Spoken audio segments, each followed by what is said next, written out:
एक समय की बात है। एल्डोरिया राज्य में एक जंगल था जो किसी भी अन्य जंगल से अलग था। इसे जादुई जंगल कहा जाता था। एक रहस्य और जादुई जगह जहाँ पेड़ प्राचीन रहस्यों को फुसफुसाते थे और किंवदंतियों के जीव आज़ाद घूमते थे।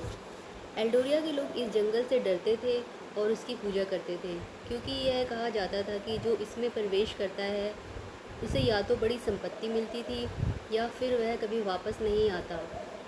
इस जंगल के किनारे एक छोटे से गांव में एक लड़की रहती थी जिसका नाम सेराफिना था। वह अपनी दयालुता, बहादुरी और दुनिया के बारे में असीम जिज्ञासा के लिए जानी जाती थी। सेराफिना हमेशा जादुई जंगल की कहानियों से मोहित रहती थी, खासकर प्राचीन रक्षक की कहानी से, जो जंगल के जादू की रक्षा करता था। उसकी दादी उसे अक्सर रक्षक की कहानियाँ सुनाया करती थी। उसे एक भव्य प्राणी के रूप में वर्णित करती थी जिसके पास इच्छाएं पूरी करने और आशीर्वाद देने की शक्ति थी। एक दुर्भाग्यपूर्ण दिन एल्डोरिया में एक भयंकर सूखा पड़ा। नदियाँ सूख गईं, फसलें मुरझा गईं और लोग निराश होने लगे। गांव के बुजुर्ग इकट्ठा हुए और उन्होंने फैसला किया कि किसी को रक्षक की मदद मांगने के लिए जादुई जंगल जाना होगा। हालांकि कोई भी उस खतरनाक यात्रा को करने के लिए तैयार नहीं था।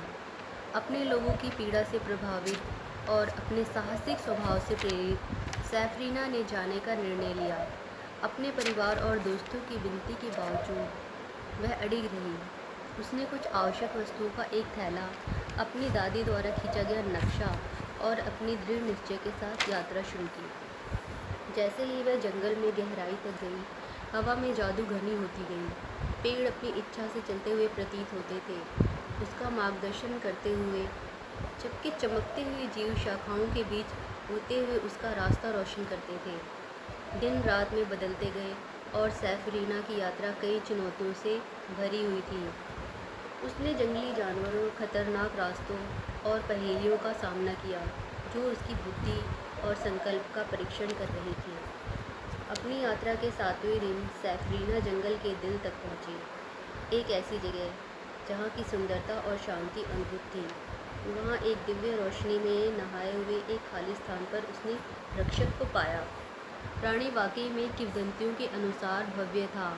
चमचमाती शल्कों के साथ उसके पंख तारों को धूल की तरह चमकते थे। उसकी आंखों में युगों की बुद्धि थी। रक्षक ने सिर हिलाया और अपने भव्य पंखों के एक लहर के साथ जादू की एक धारा छोड़ दी। आकाश काला हो गया और बारिश शुरू हो गई। पहले हल्की, फिर एक भारी बारिश जो सूखी ज़मीन को तर कर गई।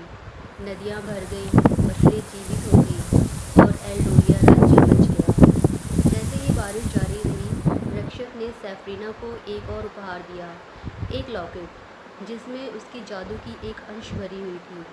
वह उसे महान आवश्यकता के समय उसे बुलाने की अनुमति देगा। आभारी और विनम्र सैफरीना ने रक्षक को धन्यवाद दिया और आने घर की यात्रा शुरू की। अपने घर वापसी पर एक नायक की तरह उसका स्वागत किया गया। गांव वालों को उसकी बहादुरी और सूखा समाप्त करने के चमत्कार का जश्न मनाया।